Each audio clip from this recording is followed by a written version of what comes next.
Hello guys! Maraming ang mga nakapansin na nanggigitata na raw itong mga bicycle fenders ko.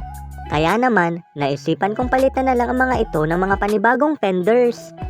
Alam kong maging kayo ay mapapawaw sa gara nitong bagong-bago kong installed na mga fenders. Bihirang-bihira ka lang kasi makakakita ng mga fenders na ginawa para humulma sa mga gulong ng mountain bike. Kaya tamang-tama ito ngayong nag-uulan. Meron na nga rin pala itong mga kasamang fender extensions, Allen key, at saka ekstrang mga zip ties.